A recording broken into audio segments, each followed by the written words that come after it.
Hi, I'm Coach Curly. This is a catch-up session. You'll have met Graham before. He's been sent off to do an assignment. He's come back to tell us how it went, and there's a twist in the tale for this one. Welcome to another episode of Coach Curly. This is a revisit and an update because we're here with Graham, who we were working with in an earlier episode in Coach Curly. And at that stage, for those of you who'd seen it, then essentially you'd gone off with the assignment to write a comedy routine, about 5 minutes or so, and then you're going to come back here and deliver that routine. And that was because at that stage, it had all felt like that was really the thing that you wanted to do. Yeah, I had this real drive to be a comedian, and you know that's one step that you got to take in order to get there, and I wasn't taking it. Yep. So.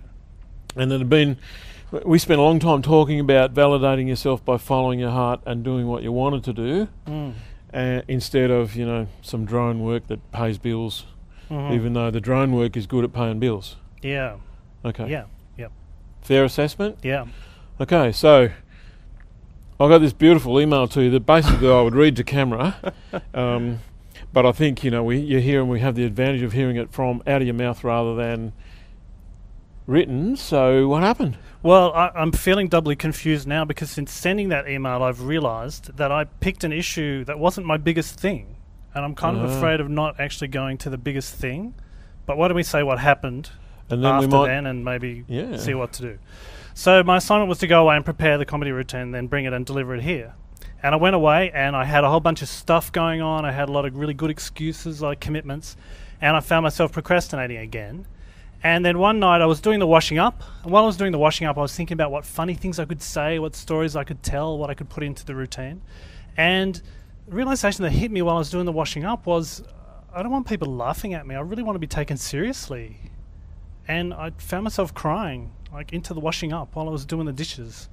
Like, doing the washing up always makes me cry, I guess. But, yeah, I had this real sense of, like, I don't want people laughing at me. That's painful. And I don't really want to prepare a comedy routine. And then I was like, oh, what am I going to do now? Because, like, I gave my word that I would go and do this. And then further later on, couple of weeks later, I had the realization that for me, I have a terrible fear of people thinking that I'm stupid. And that gets really triggered when people laugh at me.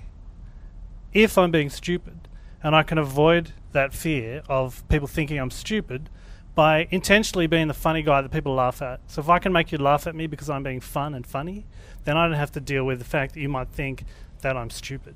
And that I feel a lot of fear around that. Brilliant strategy for self-protection, which, you know, is a recurring theme in the work we do in Coach Curly, is how we protect ourselves. So pretty exotic strategy, huh? Yeah, and I could go be a comedian and get a lot of validation about how smart I am by making people laugh, by being a genius comedian.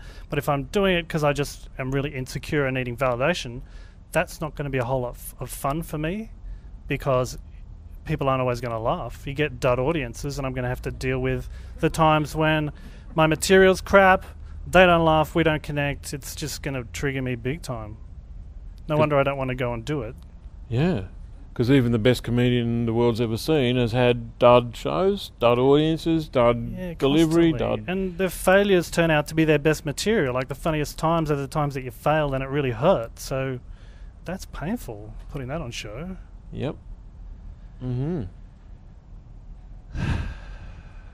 Take a deep breath. There's value in confession. Yeah, I get that. Yeah. What's the value in confession? You get to be honest. I get to be real. I get it off my chest. I feel like I'm getting it wrong and I'm stupid. Okay, that's not the value, but all the other things were. So whilst I look in the camera, there's an audience here. So members of the audience, I'm going to get you to call out whether you are taking this seriously or finding it funny. Seriously.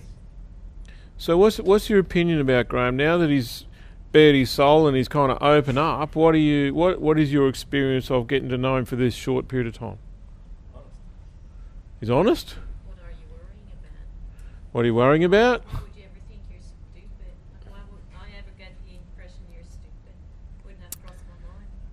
Wouldn't have crossed your mind to think that he was stupid? I actually think you've made a fabulous comedian, because comedians need to be really intelligent. And Yep. come across as really intelligent. Uh-huh. Because comedians actually are analysing humour all the time. So I'm going to repeat that so that the cameras pick it up, because I won't get your voice. So this lady's saying that she finds you really intelligent, and that therefore you might be a great comedian because that's an ingredient. Mm-hmm. Is that a fair way of summarising what you're saying? Okay. Yeah. So what's your impression of what the audience response to you is at this point? I feel like they're on my side. Okay. They're empathic, understanding. Uh-huh. Yeah. Cool. They want me to succeed. Yep. Yeah. And success would look like what? Well, as a comedian, success would look like audiences in stitches, everyone's having a great time, everyone's having fun. Yeah. But comedian's kind of been sidelined, hasn't it? Yeah, yeah. Because what you really want, Yeah. in your heart of hearts, what you really want. Like my number one issue that I didn't fess up to last time. No, you you talked about it already. I want to be taken seriously. I want to be taken seriously, yeah. Uh-huh. Yeah. Okay. Yeah, no, I really feel that. All right, so let's put you to the test. Uh-huh. You okay with that?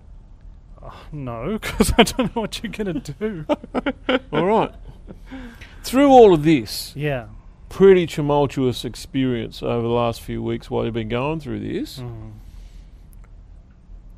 what have you learnt? What would you say to someone else facing up to this kind of stuff?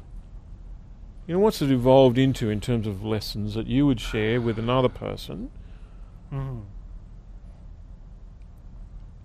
that's valuable to you? Doesn't have to be valuable to them, but valuable to you. Well, it's part of what you need to deal with in order to get where you want to go. It's the journey, not the destination kind of thing. Yeah. Sounds a bit sort of cliched, but yeah. It's working for me. Every time he nods at me and I'm not sure whether he's like, yeah, that's the right answer, I'm like, I'm an idiot. Yeah. I'm not going, that's the right answer. I'm going, I get it. Right, yeah. When I nod, that for me, that's, I get it. I get what you're saying. Yeah. I agree with what you're saying because I've had to go through my stuff. Yeah. And every time I don't go through my stuff, I don't get anywhere. And I think what you're saying, correct me if I'm wrong, but I think what you're saying is that there's been value in that exercise of trying to get to the comedian step, but learning about yourself as a consequence of trying to get there. Yeah, definitely. Therefore, your recommendation to anybody who's willing to listen would be? Well, you got to take the next step to do whatever it is that you want to do so that you can deal with whatever is getting in the way of you getting what you want. Because if you don't... Well, if you don't get any closer to what you want, and you don't get any clarity on what's stopping you getting there, or even if it's really what you want. And you have no idea what's stopping you getting there. You don't even know if it's what you want is what you want. Yeah. It's what you think you want. Yeah, and maybe down the track I do want to become a comedian. Maybe I do that, but if I'm doing it just to get the validation that I crave, then it's going to blow up. It's not going to work. Right? Like I know, since heading down this path, I know a lot of comedians now, and a lot of them are very insecure and have messed up lives, and it's not really the path I would want to take in that direction. You know? Yeah, the price of success is be insecure and have a messed up life? Well, no. It's not very appealing. Well, could we do it another way? If you were going to pursue the comedian path, could you do it without having to mess up your life and get all insecure? Well, I suspect you could. I suspect that you could say, let's deal with this insecurity so that then I can go be a comedian and not need an audience to do certain things for me. Yeah. And then it could actually be fun for me rather than... And that way you could embrace it as an adventure, have some fun with it. Yep. And really, one of my highest values is fun. Like, I want to have fun. So I would want it to be fun for the audience, for me, for everyone. And it's not going to be while you're putting yourself through the ringer. No. Okay. What do you reckon? Is that an important message? Immensely powerful message. Immensely powerful. And that's why when you were reluctant to come today, I didn't say I was begging you to come. I was saying it would be wonderful if you did, because of sharing those steps, because to me, so important. Mm-hmm. And at some level, anybody who wants to get that message off is going to pick it up. Therefore, it's important out there on a bigger scale. Mm-hmm. We don't know how many lives you're going to affect by just sharing your journey. Mm-hmm. Right. Without having to be funny, without having to be right, without having to be a genius. And in fact, you blundering through your life looks a lot like me blundering through my life. Mm-hmm. And the stuff that I feel silly and stupid about is probably not much different to what you feel silly and stupid about. We both make it up. It's probably a figment of our imagination. Uh-huh. So the thing that you know that was the real issue didn't get exposed until this happened. I didn't raise it first up. It's my biggest number one, but I didn't raise it because I felt hopeless about it. Yep. Yeah. Do you want to have a go? Well, I've been ill for like 4 years. I've had chronic fatigue, and I just feel like I'm swimming through molasses the whole time. So even the thought, like, to be a comedian or whatever, you need to just put in the hours of getting up every night. And there's no way I could even do that at the moment, even if I had a routine and was ready to go. I just can't find the energy. Physically not capable, yeah. Okay. Any ideas on what's created the environment for you to get the chronic fatigue?